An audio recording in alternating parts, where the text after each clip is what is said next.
Yasas. Welcome to Greek Like Me, the podcast about all things Greek. I'm your host, Pamela Deodes Wood. Email us at stealthgreek@gmail.com to share comments, questions, and stories about Greeks, Greekness, or your own ethnic background. We've been into some heavy topics lately. Greek Jews and the Holocaust, Greek America and the Civil Rights Movement. Bubelina was fun, but the political infighting she had to deal with was not. Part 2 of Greek America and the Civil Rights Movement is coming up, as well as an interview with Renee Ben-Melech about her Greek grandparents surviving the Holocaust. But today we're going to talk about one of the most cherished of the Greek customs for Pascha, aka Greek Easter. Yes, we know it's really Orthodox Easter, and I've accidentally annoyed Romanians and Russians referring to it as Greek Easter, but that's what American Greeks call it. We're going to explain why our Easter eggs are dyed red, and why we have a highly competitive game of egg cracking to celebrate the holiday. But we're going to start with the meaning of the word Pascha. To Orthodox Christians, Pascha is supremely important. As Papa's Post says, it is the holiday of holidays. Christmas pales in importance. I had a recent conversation with Renee about the upcoming podcast we did together. When I told her the episode would drop after Pascha, she asked me what Pascha meant. I told her to us Greeks it means Easter. But later I started thinking about it. Pascha means Easter to us, but something more. And I needed to be sure. So I went searching. If you Google the translation for Pascha, Easter is often the word that comes up. But Pascha is actually the Aramaic word for Passover, Pesach in Hebrew. Excuse my pronunciation. We know Passover harkens back to the time of Moses, when Moses called on the Pharaoh of Egypt, Ramses II, to free the Jewish people from slavery. In the Old Testament, Exodus book 12, verses 3 through 11, God instructs Moses and his brother Aaron to gather their people and tell them to sacrifice a lamb and use its blood to sprinkle their doorways, and then roast and eat the lamb. The angel of death, who would take the life of every firstborn in the kingdom of Egypt that night, would pass over those homes that had sacrificed the lambs and spare their firstborn. Later in the book of Exodus, Moses lays out how the Jews are to commemorate every year the sparing of the firstborn and the release of the Jews from slavery. The earliest Christians continued to observe Passover with the added element of the resurrection of Christ. Keeping in mind the first Christians were Jews, Christianity was a sect of Judaism that continued to practice its core religion. This is why anti-Semitic so-called Christians have no clue. Jesus did not come to found a new religion. He was a devout Jew, but came as a reformer and redeemer. Non-Jews were also attracted to the teachings of Jesus, which was a bit controversial in its time. In the Gospels, Jesus specifically says he came to teach the Jews. He was a Rebbe. But in the faith of certain Gentiles, caused him to reconsider and welcome them as God's children. Ancient inclusivity. In Matthew book 26, verse 18, the disciples asked Jesus where he wants to prepare for the Passover. As a devout Jew, he would observe this holy day. Jesus says, "Go into the city to a certain man and say to him, 'The teacher says, my time is at hand. I will keep the Passover at your house with my disciples.'" The New Testament was originally written in Aramaic and Koine Greek, or Hellenistic Greek. So the word for Passover in the New Testament was the Aramaic word Pascha. All 4 Gospels refer to Pascha. The Pascha observed by Jesus in the Gospel of Matthew is the Last Supper. As they eat, Jesus offers bread to the disciples, saying, "This is my body you eat, and of the wine, this is my blood." Something that sounds totally freaky to non-Christians. But the New Testament, like the Old, was full of symbolism, parables, and metaphors. The Israelites in Exodus killed the Passover lamb and then ate it, sprinkling its blood on the doorframe. The blood of the Paschal lamb saved the firstborn of the Jews from the angel of death. In Matthew, Jesus is offering himself up as the Paschal lamb to spare humankind from death in the spiritual sense. Early Christians celebrating Passover accepted Jesus as the Paschal lamb. Christianity.com explains they didn't need a new feast or holiday to celebrate his resurrection. It kind of seems like it was instead an extension, maybe, of God's promise to spare his people. GoArk.org, the website of the Greek Orthodox Archdiocese of America, says they saw Jesus' resurrection as the new Passover, celebrating humankind's exodus from the slavery of sin and death. Those early believers added a fast leading up to the time of the crucifixion, or later dawn of the day of the resurrection, what would become the celebration of Easter and a separate feast today. Today, the date for Pascha for the Orthodox Church is calculated using the Julian calendar, which was a calendar during the time of Jesus, in relation to the observance of Passover using a method applied by the Jews during the time of Jesus. So Orthodox Pascha follows the observance of the Jewish holy day Passover as Jesus observed Passover before his death on Holy Thursday. As Orthodox, we recognize its importance in our belief system, Passover, as it is mentioned in our prayers from Holy Thursday, according to the timeline of Jesus' activities leading up to his crucifixion. But I'd need to dive in again to see if there is an acknowledgement of the holy day of Passover as it is now marked on the Jewish calendar. But we're going to continue with another tradition from Holy Thursday, the dyeing of the Easter eggs to commemorate the Last Supper. This is practiced throughout Orthodoxy, and there are even some Orthodox countries who I believe crack their eggs, so I'm not claiming exclusivity here. But this is Greek like me. Greeks take the symbolism of the red eggs and the tsourisma, the practice of cracking those eggs on Pascha, very seriously. Red symbolizes the blood of Jesus on the cross.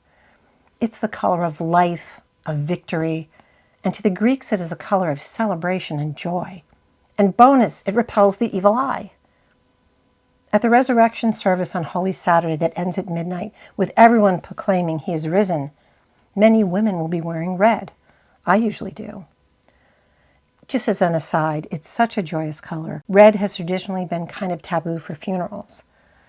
My yaya demanded that everyone wear red at her funeral back in the 1970s, which was really shocking back then. Most of the family chickened out, I hear, but my mother reportedly wore a bright red dress. The priest who knew them both apparently barely batted an eye. Ma demanded the same thing for her funeral. I wore a red dress, my sister a red blouse, and our brother wore a red tie. Yaya and Ma wanted their lives celebrated, not mourned, and everyone in church understood the minute they saw the color we were wearing. The origin of dyeing eggs red goes back to the early Christians of Mesopotamia, in memory of the blood of Christ. Mesopotamia means between rivers in Greek, specifically between the Tigris and Euphrates, and included Assyria, Babylonia, and Sumer in the ancient world. This region today encompasses Iraq, eastern Syria, and southeastern Turkey. The practice spread in early Christianity, eventually making its way to Western Europe by the 13th century. In Europe, the eggs were and are painted different colors, which is really pretty. The Orthodox Church long ago made the red eggs an official custom of Easter. In Greek Orthodox churches, the ladies dye the eggs on Holy Thursday, and the priest blesses them with a special prayer just for the blessing of the eggs for Pascha. I don't know if there are special prayers for blessing the Pascha eggs in other Orthodox churches. If there are, please let me know. At the end of the Pascha liturgy, early Easter morning, large baskets of red eggs are brought out to the front of the church so the priest can hand them out to each one of the congregants after the dismissal. Apparently, there were earlier traditions of Greeks bringing some of the dishes for their Easter feast to the church to be blessed. FYI, in 1610, the Catholic Church put out a document called Roman Ritual, and in it explained the proper method for blessing food, which included a reference to blessing eggs for Easter. But of course, there are legends about how early Christians came to dye eggs red. Even though people have been dyeing eggs for thousands of years, the earliest possibly 65,000 years ago in Africa. And as Hellenic Museum of Melbourne, Australia says, eggs have been a symbol of life, rebirth, and the advent of spring across the world long before Christianity. Eggs were part of numberless creation myths in India, Persia, China, Egypt, and Greece. In the ancient Greek Orphic traditions, the god Phanes, which may be pronounced Phaneos, was hatched from the cosmic egg and created the universe, bringing light to the world. In ancient Greece, eggs represented fertility, which ties in with spring and rebirth. Eostre, spelled E-O-S-T-R-E, the fertility goddess of the old Germanic peoples, was believed to carry baskets of eggs around with her, encouraging folks to be fertile. Apparently, the word Easter comes from Jostre, not from Anesti, meaning resurrection, as I believed. How did that happen? Why would a Germanic fertility goddess be the inspiration for the name of a Christian holiday? Another rabbit hole. Okay, let's talk legends, because they are charming and sentimental and sweet. The one I saw referenced most often was Mary Magdalene meeting up with Emperor Tiberius and proclaiming that Christ is risen. Greek reporter says this is when Mary Magdalene went to Rome to preach the gospel. Imagine that, a woman preaching the gospel at the very beginning, before there was a church hierarchy. Anyway, Tiberius is skeptical and tells Mary, if that's so, if Jesus has risen from the dead, then a nearby basket of eggs will turn red. And it did. Was Emperor Tiberius in the kitchen? Or was he presented with a basket of eggs by a petitioner? One source says he was holding an egg. Maybe it was his breakfast. And tells her if Christ is truly risen, his egg will turn red. And it does. This legend is so popular and beloved, it's believed by some that early Christians dyed their eggs red in honor of Mary Magdalene and gifted them to each other on the day of the resurrection. The Russian monastery of Mary Magdalene in Jerusalem has a fresco that depicts her presenting Tiberius with a red egg. We'll have a photo of the painting with a link to the Google Images source on our website sources page. Another Mary Magdalene story tells of the disciple of Christ bringing a basket of boiled eggs with her to share with the other women at the vigil at the tomb. When they saw the tomb had been opened and their Lord was no longer inside, the eggs in her basket turned red. A different legend about the origin of red eggs tells the story of the Theotokos, the Mother of God, bringing a basket of boiled eggs to the Roman guards so they would show kindness to her son. Her tears turned the eggs red. A variation is that Panagia, which is another Greek name for the Mother of God, turned a basket of eggs red when she saw Jesus on the cross. And yet another legend features a random woman who disbelieved the resurrection until a basket of eggs turned red, startling her into belief. Jerusalem was chock full of boiled eggs. The Orthodox symbolism of red and life and victory strike closer to home for me. Most Greek Easter breads are baked with a red egg nestled into the 3 strands of the braided bread that represent the Holy Trinity. But most of the eggs are reserved for the official breaking of the fast. This might be in church. Many churches, including our own Saints Nicholas, Constantine, and Helen in Roseland, New Jersey, host a community meal directly after the liturgy in the wee hours of Easter morning. Margaritza soup, avolemano, cheeses, olives, and coquino au rat, or red eggs. Or families may break their fast when they get home from church. Many of us break the eggs at the Easter feast. The eggs, after the traditional participatory egg cracking, is often the first food the faithful eat when breaking the strict 40-day fast. In Orthodox tradition, the egg represents the tomb of Jesus. Hellenic Museum says, like the tomb, the egg is closed yet concealing life inside. In Matthew book 28, verses 1 and 2, Mary Magdalene and the other women go to the tomb, and there's a great earthquake as an angel descends and rolls away the stone, sealing the tomb, to reveal the tomb is empty and Jesus has risen. The game we play before commencing with the Easter feast is called Zugrisma, which means clashing or clinking together. When we crack the eggs together, it represents the opening of the tomb, the resurrection of the Christ, and birth into eternal life. So the eggs have true religious significance for Orthodox Christians. But watch out, because things can become very competitive. The eggs are passed around the table until everyone has one. We square off 2 at a time. The first challenger calls out, Christos anesti, which means Christ is risen. The defender answers, Alithos anesti, truly he is risen. The challenger attacks, one end of his egg directed at the one end of the defender's egg. One of those ends will crack. Both challenger and defender will turn their attention to their next opponents, and the declarations are made again. Anyone who has 2 cracked ends of their egg is out of the game, which continues until a sole individual has at least 1 undamaged end. That person is the winner, and they will have good luck for the year. Greek City Times insists the players must start out with pointy end of the egg to pointy end. Once the pointy ends are cracked, then players fall back on the rounder end. I didn't grow up with this rule. The Spruce Eats foodie website insists there are no rules other than proclaiming the resurrection of Jesus and that the winner is the last egg standing. But participants will try to improve their odds at winning. Greek City Times is out of Australia. It's one of my favorite sources for fun Greek facts. They've come up with tips for winning over the years, and they are cracking me up. No pun intended. They insist free-range eggs have harder shells because of a better diet. Go for the organic and pick a smaller egg. They also suggest going for the pointiest egg and try to hit first. Then I saw they recommended gripping close to the tapping end to support the sides when you go in for a hit, and I'm crying. My dad, the Xanos, became the Greekest of Greek competitors when it came to the game. He couldn't pronounce Christos Anesti.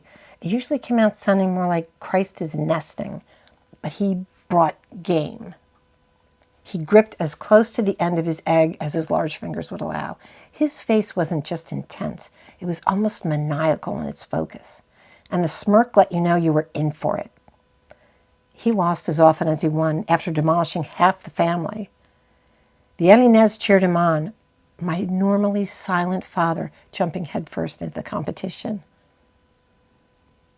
Greek City Times even brought up the Egg Jarping Association, which is apparently an egg-cracking thing in northern England, where folks are advised to boil their eggs point down so the air pocket at the bottom of the egg doesn't shift about and weaken the shell. I don't know how to boil eggs pointing down. I don't know.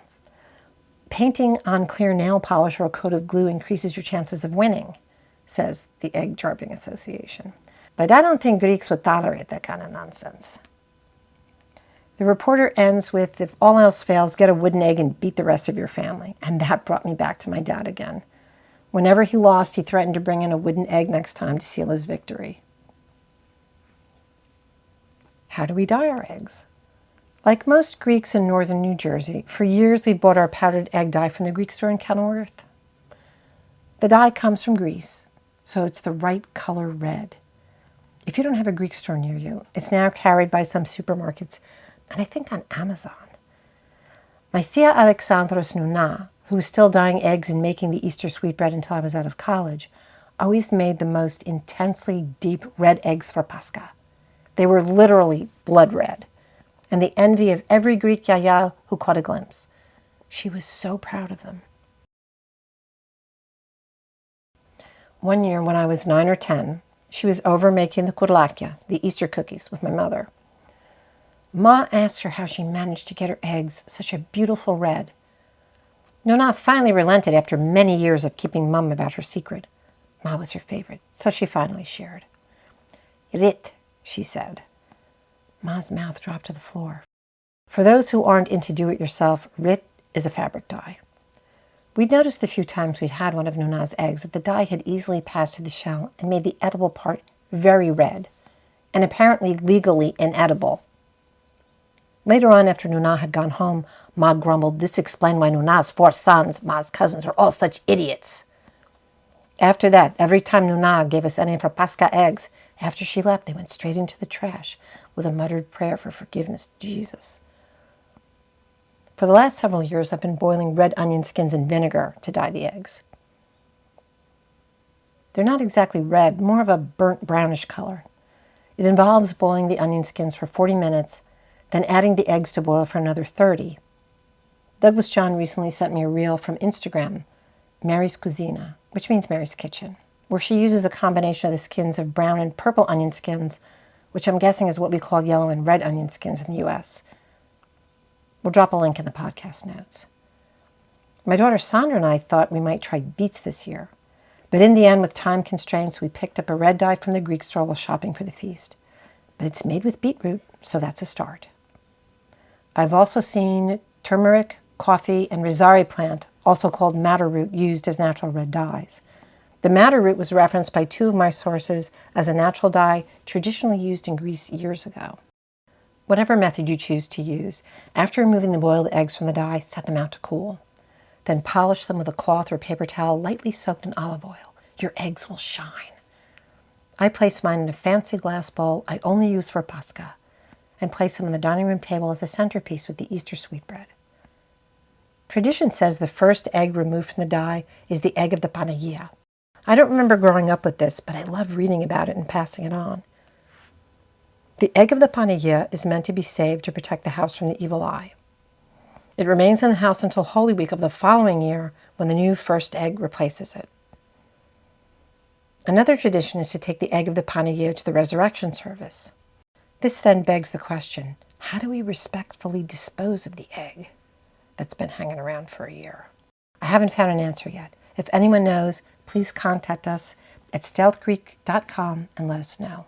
In northern Greece, the Pascha eggs are more intricately designed than the straight red-dyed eggs I grew up with. The women, because it's pretty much always the women dyeing the eggs, use a tool called a kondili with beeswax to create intricate designs like flowers or words. The best I could do hunting down kondilis was what I think is a similar tool used to make Ukrainian eggs called a kistkas.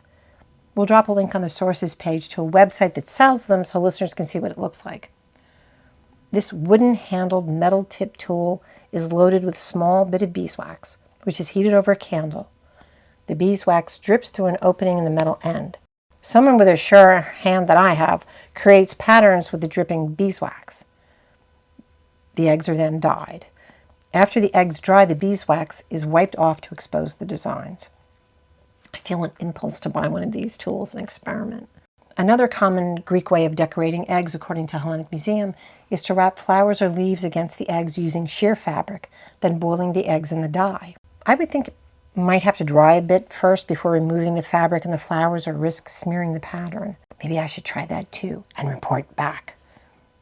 When cooled, shine them up with olive oil. Those creating the more complex designs would, quote, start just after midnight on Thursday morning and work all day to finish them before Good Friday. But you can dye the eggs on Holy Saturday. Not Good Friday, though. People believe the eggs dyed for Pascha can last for 40 days outside of the refrigerator.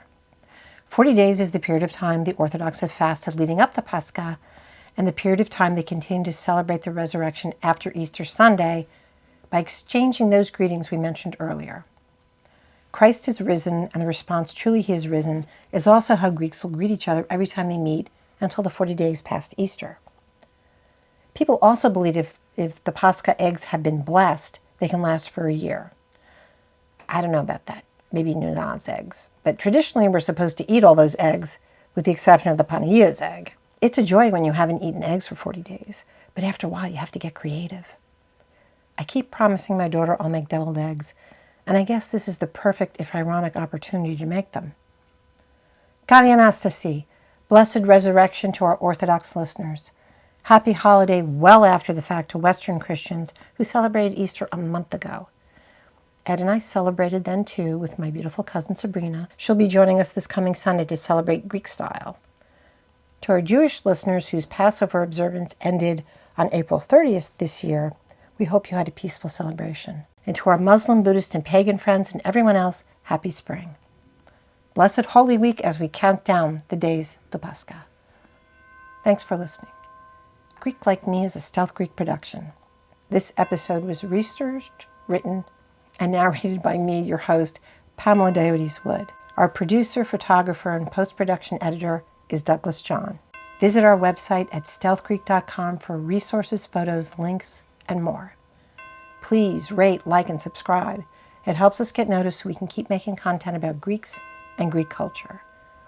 Find Greek Like Me on Facebook and on Instagram at Greek_like_me, or visit our website, stealthgreek.com. See you next time. Yassas.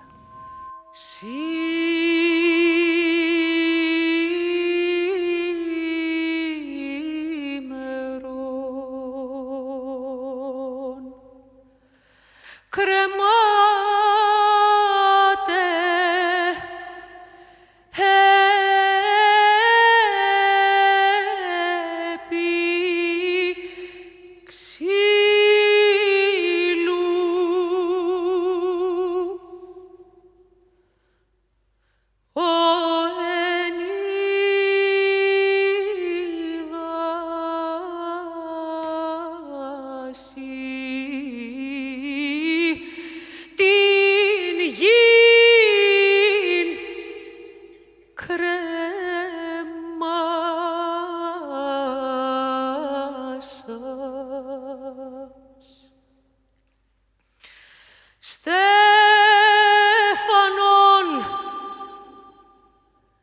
εξακανθών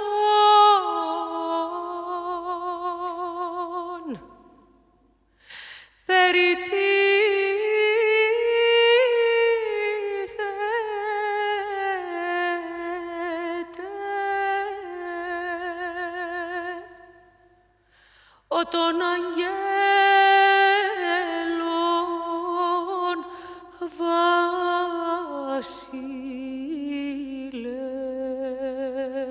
βασίλευς. Ψευδή πορφύραν περιβάλλεται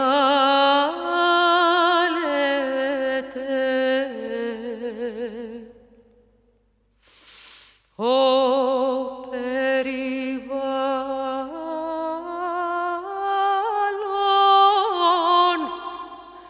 των ουρανών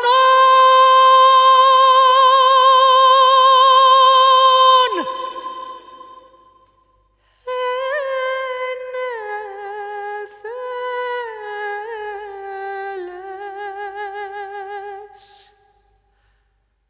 ράπισμα κατεδέξατο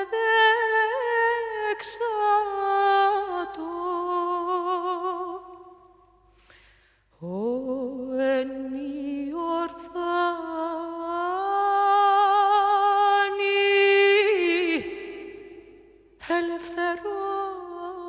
ελευθερώσας τον Άδαμ ύλης προσιλώθη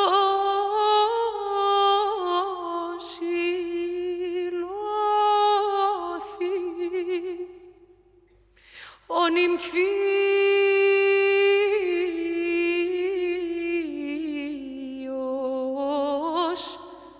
της Εκκλησίας.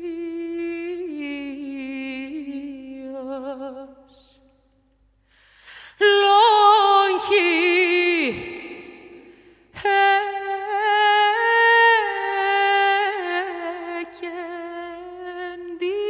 εκεντήθη ο Υιός της Παρθένου.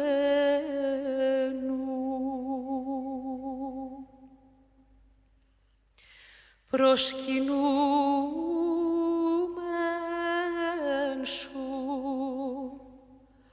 τα πάθη,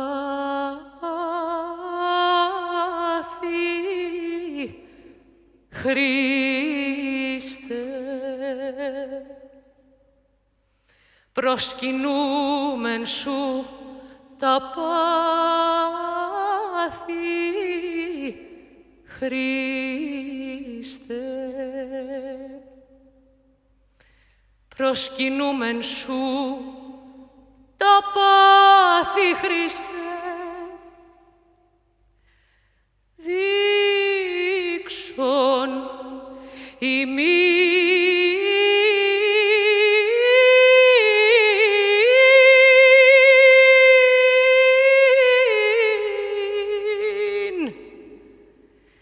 και την ενδοξόν σου ανάγκη.